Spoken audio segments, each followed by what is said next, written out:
Welcome to Connect, the podcast of the California MBA, where strategy, innovation, and leadership come together to shape the future of mortgage finance. This is where the voices and ideas driving our industry forward meet real-world execution. My name is Paul Gigliotti, CEO of the California MBA, and if you're here, you care about building better for your business, your clients, and the future of housing.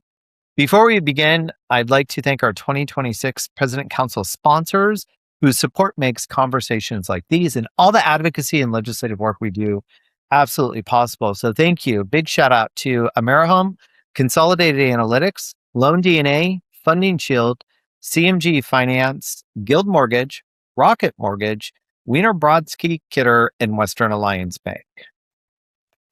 Now let's dive in. Today, I'm excited to welcome Vince Furey of MeridianLink. I was just having a great conversation with Vince about when I was at Pinnacle Home Loans, how we use the LQB LOS, which has transitioned to MeridianLink. I have nothing but great things to say about the LOS. MeridianLink is a company that many in our industry know well, especially as it's growing very rapidly, which we'll get into. Lenders are continuing to think about how technology, and this is a very important statement, data, automation, and borrower experience all come together in the lending process. And MeridianLink is a big part of that. And this comes at a time when mortgage companies are still dealing with, a lot of volatility, rate pressures, affordability challenges, consumer sentiment, wanting it fast, wanting it right, wanting it now. So Vince, I'm thrilled to have you on our Connect podcast. Thanks for being here. Thanks for having me, Paul. I'm super stoked to be here. Yeah, awesome. We're going to talk about a whole bunch of stuff. We have Vince and I had a conversation about, what to bring up on the Connect podcast and what to talk about. But I want to start, Vince, with kind of like industry perspective. And I think it's really interesting to have this topic of conversation because, you and I both have been in the industry for a while. Most people that are listening to the Connect podcast have been in the industry for a while, but we're seeing a very unique time. And I think part of the reason why we're seeing a very unique time is our economic times are extremely different than they have been in the past. Our political climate is extremely different. Technology is driving for a different experience that the consumer is demanding and also a different experience that we can offer. So let's dive into the broader market, Vince, and talk about what lenders are dealing with, right? We've got an interest rate market that historically speaking is not bad, but consumers want it lower because they're still used to what happened in the late teens. Affordability is a huge issue. Inventory challenges is a huge issue. Margin compression because the consumer wants that low rate. And to me, all of that is making this market feel really stuck.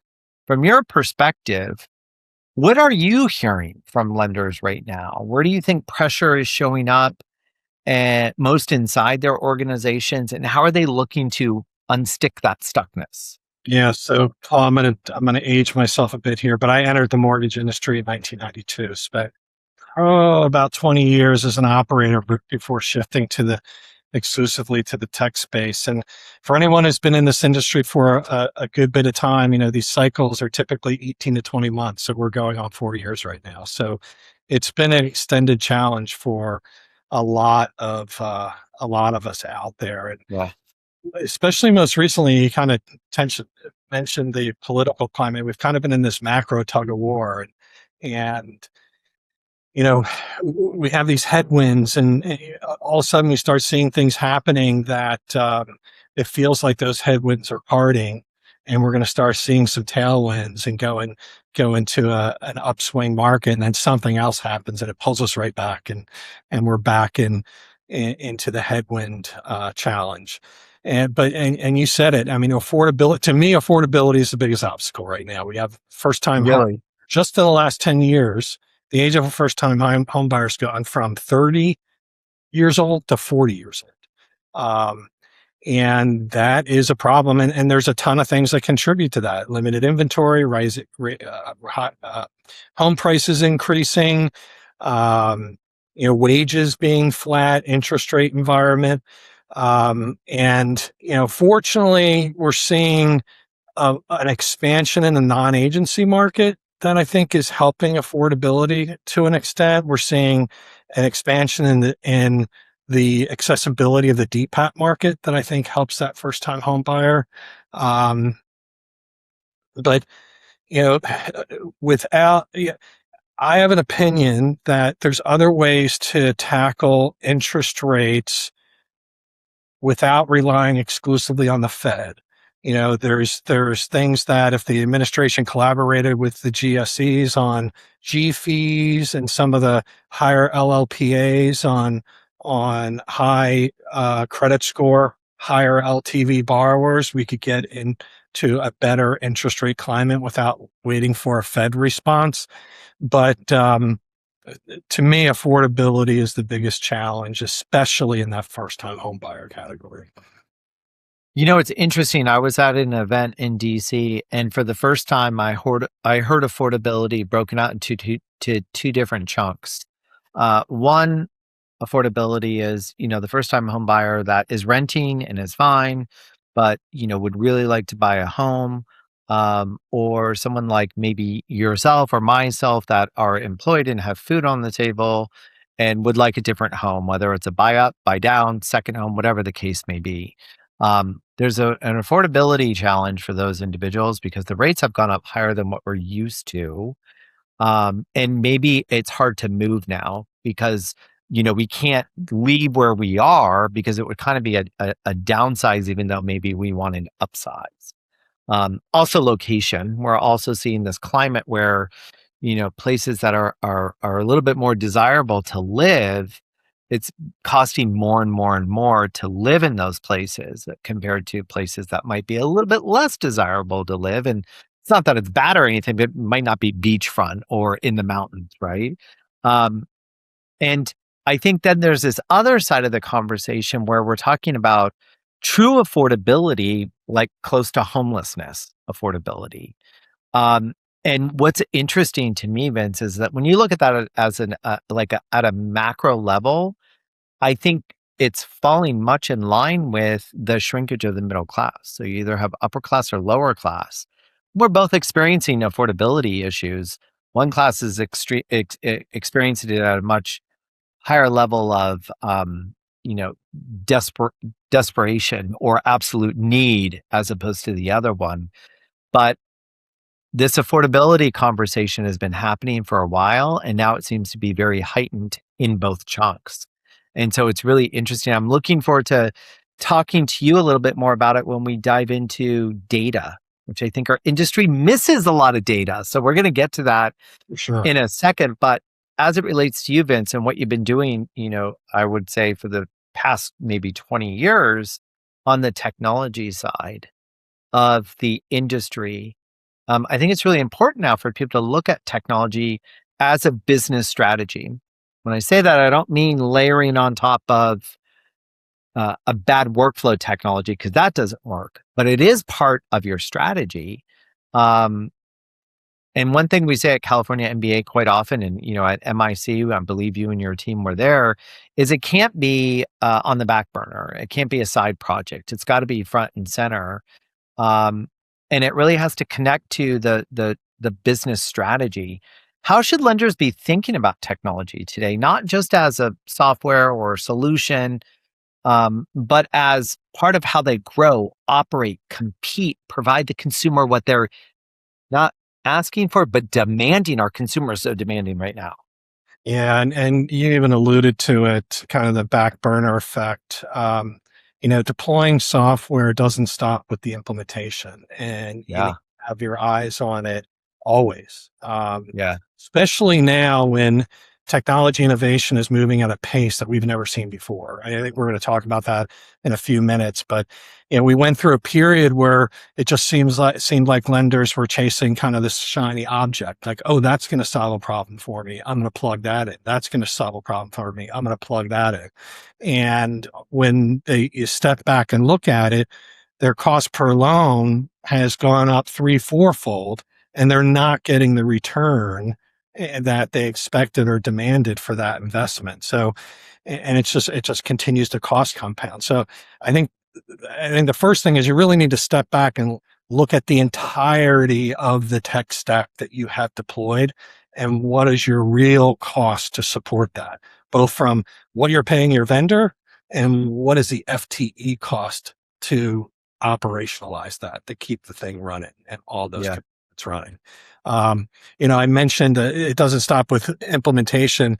A lot of companies will go through and um, they'll put in an implementation plan, they'll go live, or they'll do their training, deployment, go live, and then there's no iteration after that. And there, there has to be a focus on continuing to innovate on the platform. As a technology provider, we're constantly adding new features. We're constantly adding, um, enhancements and innovation to the platform. You'd be shocked how many times I'll be talking to someone and I'll get, it'd be really great if the system did this. And I would say, well, the system's done that for 2 years. You didn't, you haven't been paying attention, and you just need to go turn it on and put it and flag it into production. Um, they need to have people that are focused on working closely with their technology provider, understanding what's on the roadmap, when it's coming, getting the education when it's deployed to determine relevance for their organization, and then define a strategy to implement it within their organization. So they're taking advantage of this acceleration that we're seeing in technology. I think the other thing that's really important is you have to. Our head of product and mortgage, he uses a term called purpose built for lender innovation. We've designed our platform so it's fully administrative facing the customer. So it allows the customer to self-innovate on the platform. They have full control over the workflow automation rules engine, the automated tasking engine, the screen designers. This industry pivots fast. Customers need to be able to pivot with it and take advantage of it. They don't need to be waiting for a vendor and expensive SOWs to innovate, to put them in a position to succeed. So he was very intent in building a administrative architecture that exposed all of that to our customers so they could do that, along with a very expansive API and webhook framework, so that it was easy not just for our customers to connect to it, but for the vendor ecosystem to connect to it. Because anytime you're going outside a system to interact with a vendor, it's inefficient. You risk data leakage. You want to make sure you're transacting with your critical vendors within system. But it all starts with taking a real disciplined, serious look at what you have today, how much you're paying for it, and is it delivering what you expect?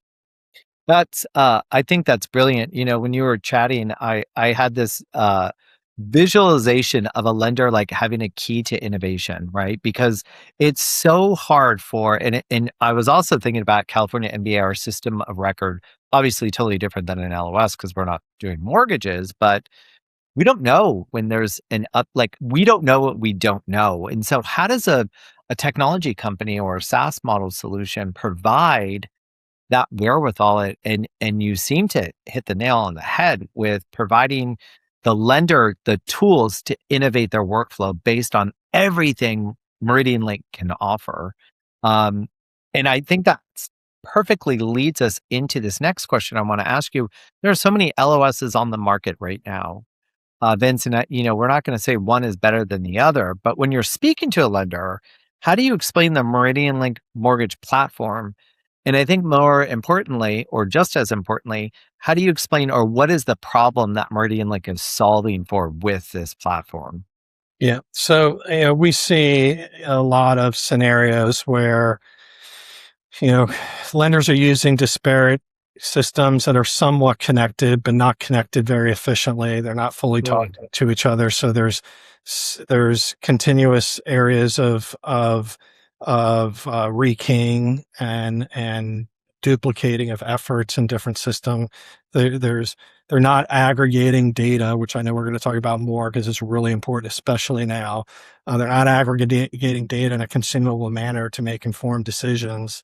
Um, but I think probably the biggest mistake lenders can make, and we see it often, is they don't truly define the outcome that they're looking to achieve. Like we spend a lot of time with customers defining what does success look like. You know, when we deploy, what are the specific metrics that we can measure to define this was successful or it was not successful?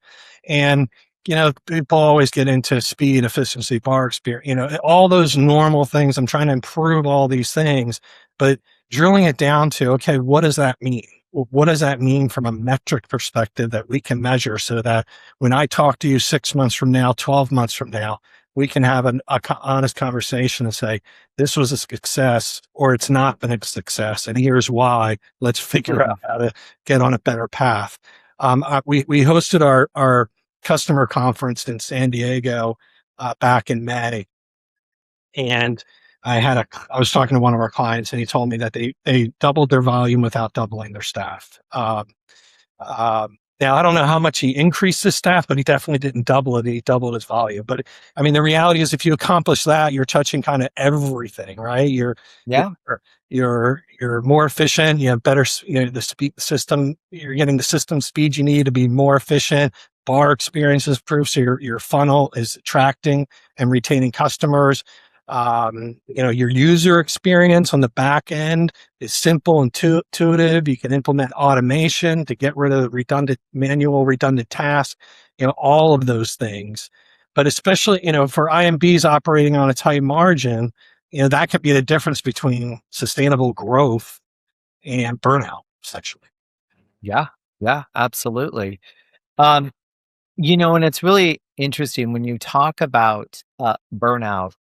Um, I find it fascinating. A solution like MeridianLink, or you know, POSs as well, really need to take into consideration what the consumer is looking for, and then your customer, because your product, the end of the day, delivers your customer's product to the consumer, right? It's like a distribution house almost. So and we mentioned this before. Let's talk a little bit about consumer sentiment, um, and engagement with the consumer and how that has changed in the age of the digital disruption. Mhm. I feel like I'm back in my working days at Cisco Systems. We used to always say things like that, but it truly is happening right now. And the consumer does demand speed, ease of use, and accuracy. Like the consumer no longer, you know, back when I was originating in, you know, 2000, let's say six, 5, 6, and 7, the consumer was like, "Oh, okay, you have to redisclose that. Oh, okay, you have to redisclose that." Like mistake after mistake or change after change. And now the consumer's like, "No, no, no. I expect you to get this right. You have technology. Use it, get it right. I'm too busy." So talk to us really quickly, if you would, about how a solution like Meridian Link can support consumer expectation, and maybe Vince, a little bit of what you think the consumer's expectation is, and how that's helped you, you know, create what you have created at Meridian Link as a solution. It's funny. I chuckled when you said that because I remember back originating in 2024, and when if the disclosure was wrong, you just used whiteout and you put in the right number, right? Totally. That doesn't fly anymore, obviously. That does not work anymore. You need that sucker track from A to Z. You know, what kind of whiteout did you use? What desk were you sitting at when you did it, right? So, yeah, I mean, we're in the midst of a major demographic shift. I mean, even I mean, boomers are still the largest population of home buyer. I think they were 42% last year, but there are only 30% of the borrowers out there. And now the millennials have taken over the largest population of borrowers than Gen X. And now Gen Zs are participating. And when you look at the late millennials and the early Gen Zs, they have very different expectations on connecting than than the early millennials and say late boomers. Uh, Now the reality is all of them expect a digital connection. they all, I don't remember who study. I think it was Cornerstone Advisors did a study, and they broke it down by demographic. But when you looked at the demographics as a whole, 78% or something like that expected an online digital connection and capability. But the interesting thing on the late millennial and Gen Zs, they wanted to be able to pivot from digital to in person very quickly. So they want that Okay. intuitive, TurboTax style application process that can automate things like, you know, behind the scenes credit, AUS, VOE, VOI, VOD, in some cases, product and pricing, presentation and selection, automate conditions. And they want that, but they want to be able to shift to live seamlessly. And, you know, literally last week, I was talking to someone on my team, and she applied for a mortgage with not one of our customers, which is a good thing because it's not a good story. She went online on a Sunday and applied online. Tuesday, had not heard anything. Reached out to the lender and got an email back that will be responding within 72 hours. And 72 hours came and went, called, left a voicemail, nothing. The next day, or I think she followed up with an email, and he responded like, "Oh, I only check my voicemail at the end of the day. I'll reach out to tomorrow." She subsequently withdrew her application, of course, right?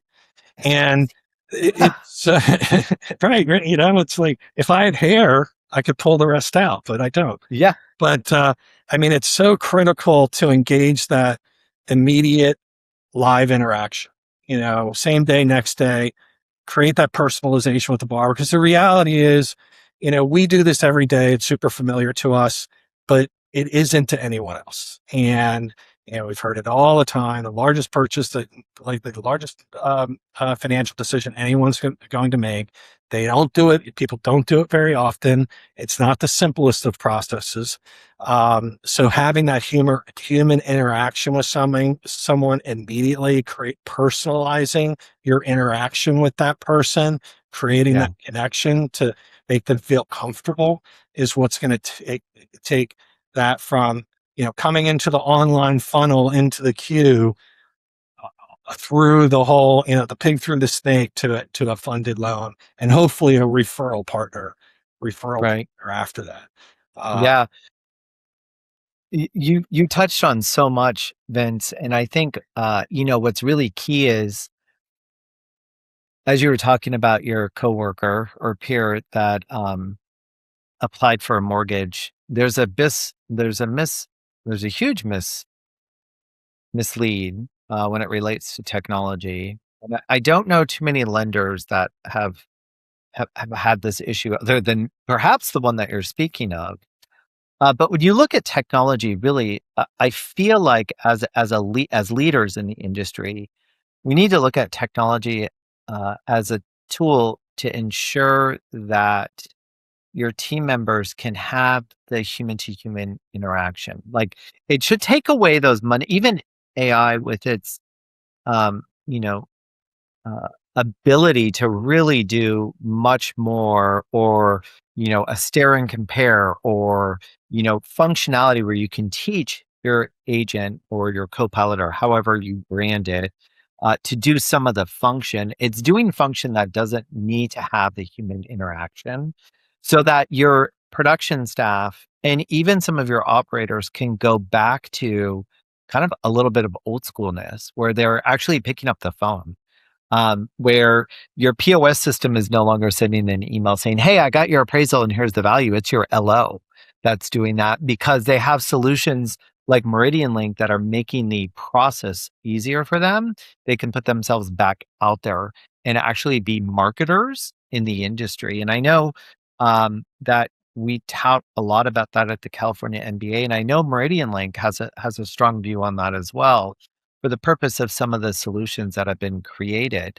Um, as we're on this topic, oh, I'm sorry, were you going to say something? and our entire AI strategy is wrapped in a term we call human in the loop, and Yeah, that's yeah, exactly what you just talked about.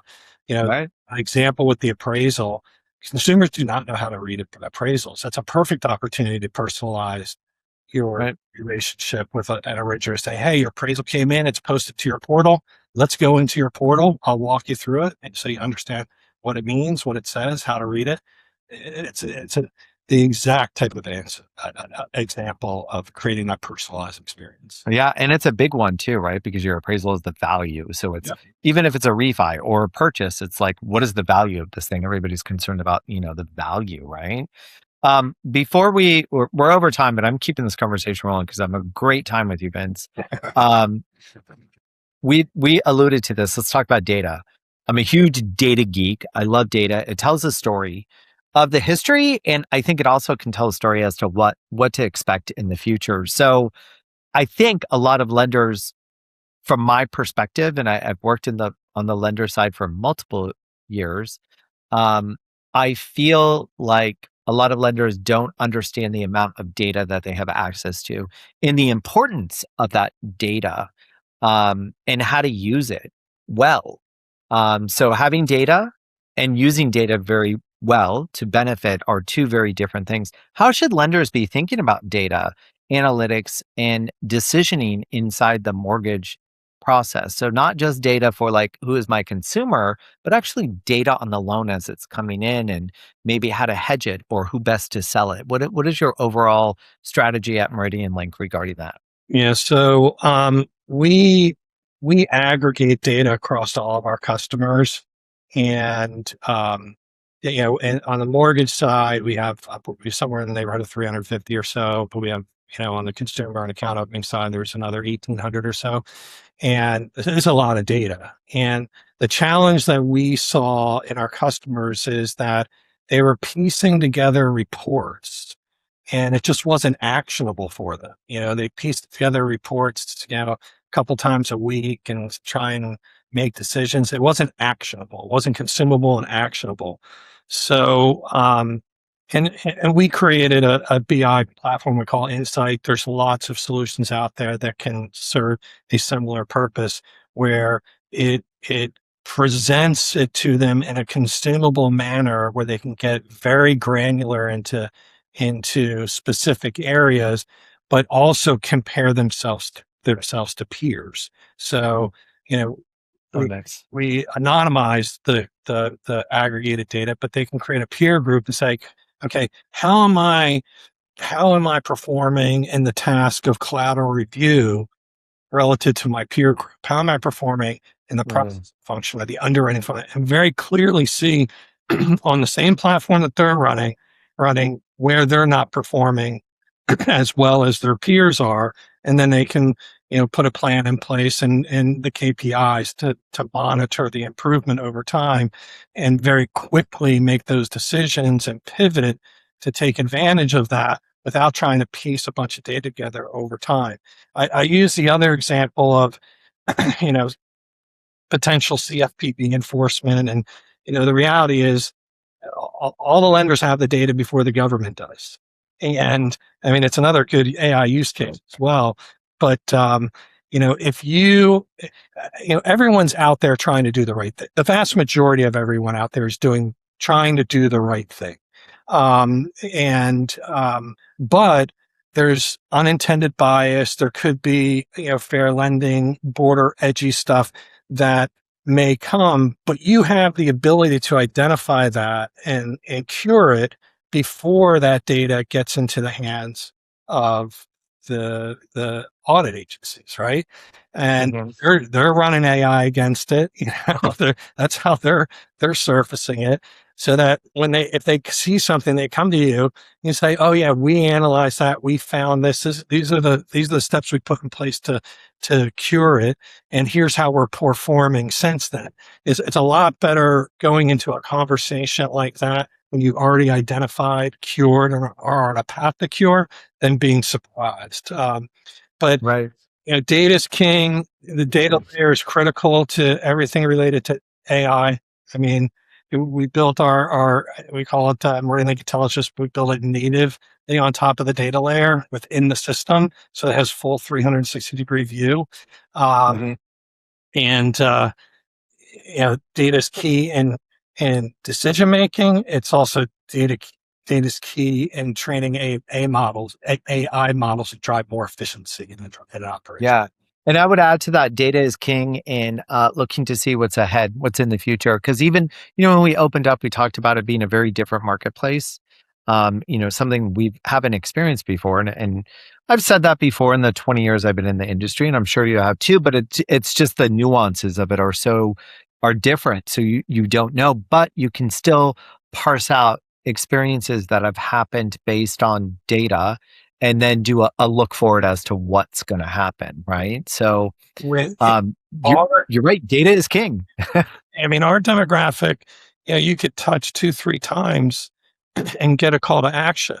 The late millennials and early Gen Zs, it's like somebody walking through Times Square with blinders on. You have to hit them to 12, 13, 15 times Yeah. where they pick their head up and go, oh, that's what, I Oh, need. that's what's going on. Yeah. Oh, That's what I need. That's what's going to happen, or it's, that's what happened, right? Um, Vince, this was such a great conversation. It was great information, great, if you will, nuggets of gold that you provided our listeners. I really appreciate it. Thank you for joining and sharing your perspective. Thank you for your partnership at the California MBA. MeridianLink's been involved in many of our conferences, and I know we'll be seeing you a lot more and participating a lot more. So thank you for that. always love going to the Terranea. Yeah, you can't beat that one, right? So for our listeners, MeridianLink is helping lenders think differently about connection between technology, borrower experience, efficiency, data, and execution. And in this market, that's really what matters. That's what you need. Those are the golden keys. The lenders that are going to win in this next cycle are not just waiting for volume to return. They're building better systems, better process, and better experiences now, and having a better understanding as to what that means with the data that they're extracting and looking at. So again, Vince, thank you for your time. To our audience, thank you for tuning in to Connect. Advocacy is constant, innovation is constant, execution is what separates. Until next time, stay engaged, stay sharp, and keep building with focus. Thanks again, Vince. Thank you, Paul.